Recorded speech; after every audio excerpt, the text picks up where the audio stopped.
In today's video, I'm going to teach you how to add a global constants node to your workflow. This is a great way to streamline your projects by keeping your data organized and easily accessible.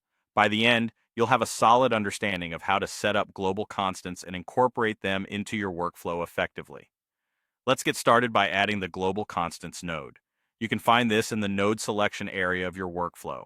Once you've located it, simply drag and drop it into your workspace. You'll see it in your workflow diagram ready for configuration. Now, the first step after adding your node is to configure it properly. You'll want to choose the right credentials to ensure your data's security and functionality. If you already have a credential that fits, you can simply select it from the list. However, if this is your first time or you need a new credential, don't worry. You can easily create a new one by following the on-screen prompts, which will guide you through the necessary steps to set up secure and appropriate access for your workflow.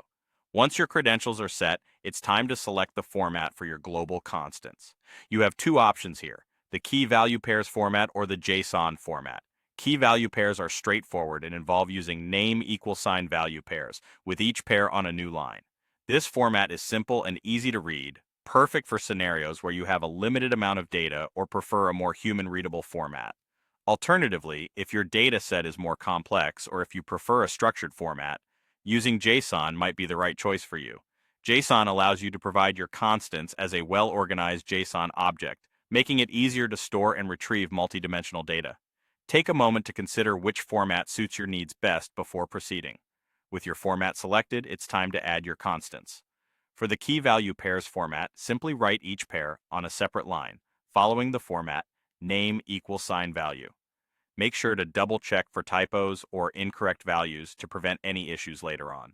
If you've chosen the JSON format, you'll need to provide your data in the correct JSON syntax. This might include nesting objects or arrays if necessary, so make sure your layout is correct to avoid errors in your workflow.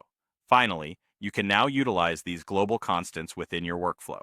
Once they're set up, they'll be accessible wherever you need them within the project, providing a seamless way to maintain consistency and efficiency. You can reference these constants to automate processes, manage configurations, or standardize values across different nodes in your workflow. This powerful tool allows you to manage information centrally, ensuring that any changes made only need to be done once and will automatically reflect across your project. And there you have it. You've successfully added, configured, and utilized global constants in your workflow. This method will not only save you time, but also decrease errors and improve the maintainability of your workflows.